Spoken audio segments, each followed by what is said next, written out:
अस्सलाम वालेकुम। आप देख रहे हैं मेरे चैनल कपड़े सिलाई को। तो इस सूट की फुल कटिंग मैंने आपके साथ पहले शेयर की हुई है। इसी चैनल पर 2 दिन पहले की वीडियो है कि किस तरह से हमने कम कपड़े में शर्ट और ट्राउज़र को कटिंग करना है।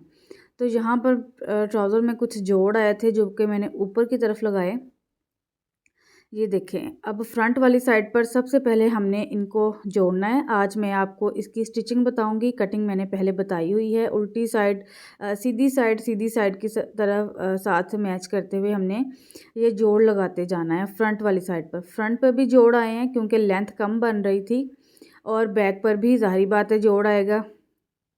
तो सबसे पहले आपने इस तरह से मिलाते हुए जो जोड़ हैं उनको आपस में तो पिन अप कर लेना है, ताकि जब आप मशीन पर जाएं तो आपका कपड़ा जो है वो गलत ना जुट जाए। अब आते हैं ये बैक साइड, ये देखें तिरछा कट हुआ हुआ है। ये पीछे वाला हिस्सा है। पैंट ट्राउज़र की आज स्टिचिंग सिखाऊंगी मैं आपको। इनको भी इस तरह से खोलना है और ये देखें एक दूसरे के साथ यहाँ पर स्टिच करते जाना है। स्टिचिंग के बाद ये देखें ये जोड़ हमारे लग चुके हैं। आसन भी आपको नज़र आ रही होगी, ये फ्रंट ये बैक। उसके बाद ये जो नीचे मैंने डिज़ाइनिंग के लिए कपड़ा प्लेन यूज़ किया था, इसको अटैच करेंगे।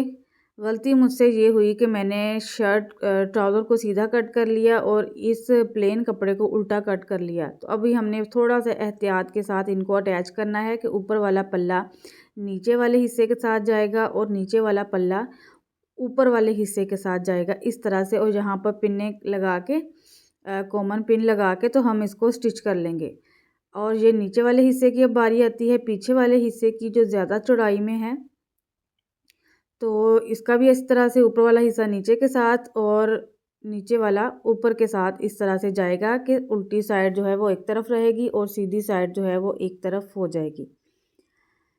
ये सारे जॉइंट जोड़ लगा लिए और ये है अब आसन की बारी।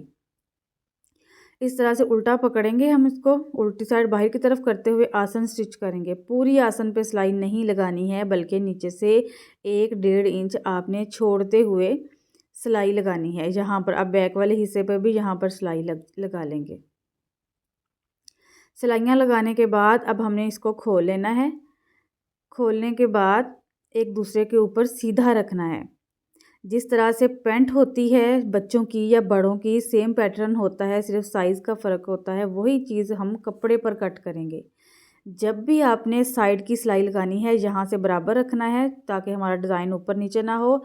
जब भी आपने सिलाई लगानी है हमेशा नीचे पांचे से ऊपर की तरफ लगानी है, साइड की सिलाई जब लगाएं। उसके बाद अब क्योंकि लेंथ कम थी, अंदर इलास्टिक का कपड़ा बिल्कुल नहीं है, तो मैं अलग से अंदर की तरफ फ़ोल्ड करके कपड़ा लगाऊंगी। इलास्टिक की चौड़ाई से आपने 1 इंच एक्स्ट्रा कपड़ा रखना है, यानी कि 1/2 इंच जोड़ में जाएगा और 1/2 इंच अंदर फोल्डिंग में जाएगा। तो इस तरह से कपड़े को मैंने डबल फोल्ड कर लिया है। कट कर लूँगी, दोबारा फिर से 2 पीस कट कर लूँगी। कटिंग के बाद जो है मैंने इनको सेंटर से भी कट कर लेना है। सेंटर से कटिंग करने के बाद इनको आपस में जोड़ लेना है।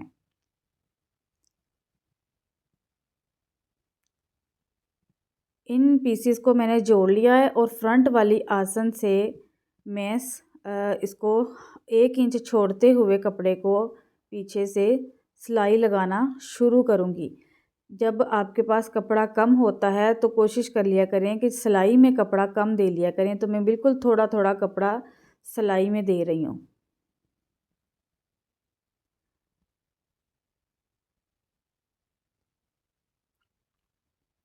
एक होता है बेल्ट ऊपर बढ़ाकर लगाना, और एक है कि अंदर की तरफ भी फोल्ड करके लगा सकते हैं। यहाँ पर अब हमने इन दोनों को बराबर पकड़ते हुए आपस में अटैच कर देना है और सिलाई लगा देनी है। सिलाई लगाने के बाद हमने एक्स्ट्रा जो है पट्टी जो बढ़ गई है उसको कट कर देना है यहाँ से। कटिंग के बाद ये बिल्कुल बराबर आया है क्योंकि हमने नापते हुए स्टिच किया था। तो यहाँ पर सिलाई खोलते हुए सिलाई चला के पूरा बंद कर लेंगे। अब यहाँ पर मैं यहाँ पर 26 इंच की इलास्टिक मैंने लगाई है। इस तरह से एक दूसरे के ऊपर रखते हुए सिलाइयाँ लगा लेनी है। ये जो सिलाइयों में कटिंग में से बचा हुआ था कपड़ा तकरीबन 1.5 इंच 1 इंच चौड़ाई में और 8 इंच लंबाई में, इस तरह से हमने इसको फ़ोल्ड करते हुए स्टिच करना है। दो स्ट्रैप्स रेडी करेंगे हम इसकी, जो कि लगाएंगे हम ट्राउज़र में। कहाँ पर लगानी है वो मैं आपके आगे जाके बताती हूँ। सबसे पहले अब आती है बारी फोल्डिंग की। इलास्टिक को मैं फ्रंट वाली आसन से सिलाई लगाना शुरू कर रही हूँ। इलास्टिक को हमने जो सिलाई लगाई है उसके बीच में रखते जाना है और बाकी कपड़ा जो है हमने फ़ोल्ड करते जाना है और इस तरह से सिलाई चलाएंगे। आप चाहें तो इलास्टिक बाद में लगा लें, पहले सारा इस तरह से फ़ोल्ड कर लें नेफ़ा या बेल्ट। उसके बाद आप सुई से इसको इलास्टिक को अंदर की तरफ डाल लें।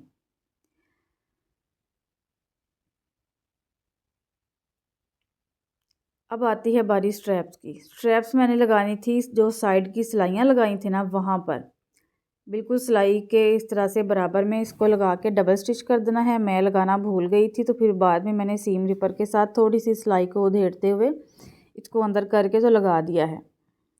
अब बाकी का हिस्सा हम फोल्ड करके तो सिलाई लगा लेंगे बेल्ट का। कम कपड़े में किस तरह से हमने मैनेज करना है, एक अच्छी दर्जन या दर्जी जो है वो इस चीज़ से ही भी साबित होता है कि आप थोड़े कपड़े में किस तरह से चीज़ों को मैनेज कर रहे हैं कम खर्च में। ज़ाहिर बात है ज़्यादा कपड़ा कम था, अगर हम इसमें पूरा ना कर सकते तो ज़्यादा लेना पड़ता, ख़र्चा होता।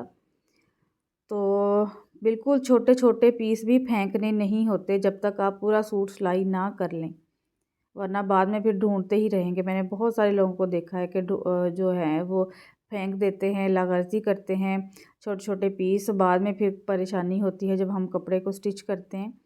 और इस तरह से ये दूसरी स्ट्रैप्स भी दूसरी साइड पर लग चुकी है।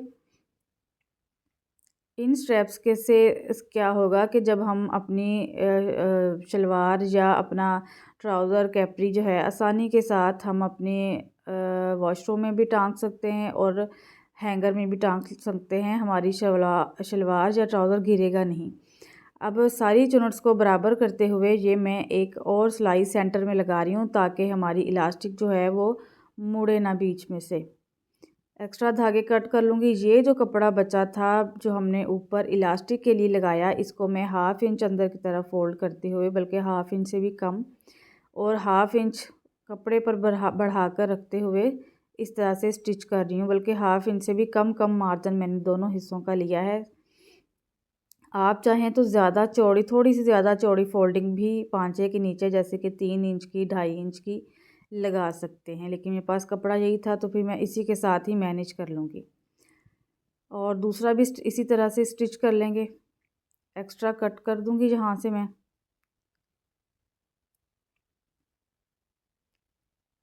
उल्टी साइड पर इस तरह से हमने फ़ोल्ड करना है, उल्टी साइड बाहर की तरफ करते हुए। अब हमने एक्स्ट्रा कपड़ा कट करते हुए यहाँ से अब हमने इनको बराबर रखना है, अपनी सिलाइयों को, डिज़ाइन को, और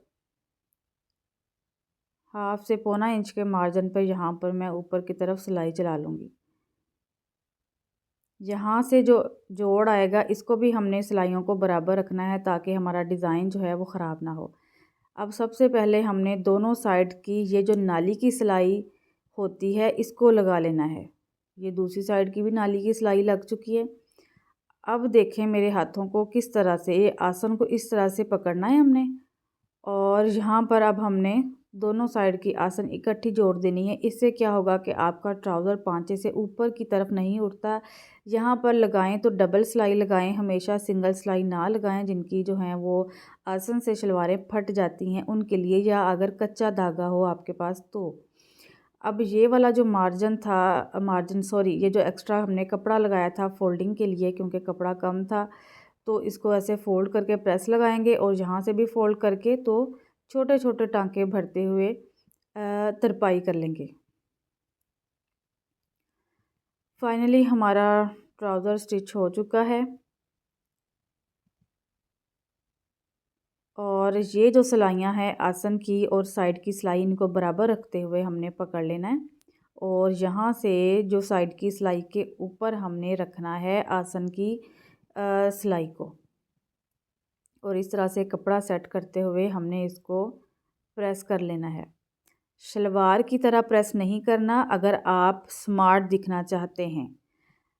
जो लोग मोटे हों वो हमेशा इसी तरह से अपने ट्राउज़र को, कैप्री को प्रेस किया करें। शलवार को जिस तरह से हम प्रेस करते हैं लेडीज़ या मर्दाना, उस तरीके के साथ आपने ट्राउज़र को कभी भी जो है वो नहीं करना, क्योंकि पैंट ट्राउज़र या पैंट कैप्री या कैप्री पैंट नाम ही इसलिए दिया जाता है क्योंकि जिस तरह से पैंट प्रेस हुई हुई होती है, इसी तरह से हमने ये कपड़े की पैंट को भी उसी तरह से प्रेस करना होता है। जो माएँ बच्चों को स्कूल भिजवाती हैं उनकी पैंटों का पता होगा कि किस तरह से उनकी जो है वो सीम बनी होती है। तो सेम उसी तरीके के साथ हमने अपने फैब्रिक वाले पैंट ट्राउज़र को भी प्रेस करना है।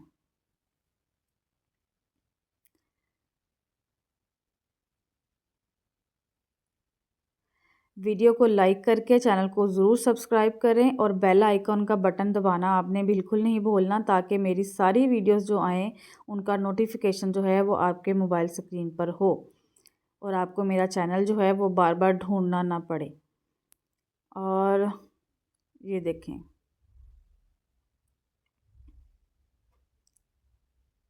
ख़ास तौर पर जो मोटी लड़कियां हैं वो इस तरह से ही अपने ट्राउज़र को प्रेस किया करें। अब ये जो मैंने स्ट्रैप्स लगाई थी, इससे आप आसानी से पकड़ के तो टांग सकते हैं कहीं भी अपने ट्राउज़र को या कैप्री को, या शलवार पर भी ये लगाई जा सकती हैं। पूरी लेंथ तकरीबन 34.5 इंच रेडी हुई है, जो कि बॉक्स ट्राउज़र की लुक देगी। मिलते हैं नेक्स्ट वीडियो में, तब तक के लिए अल्लाह हाफिज़।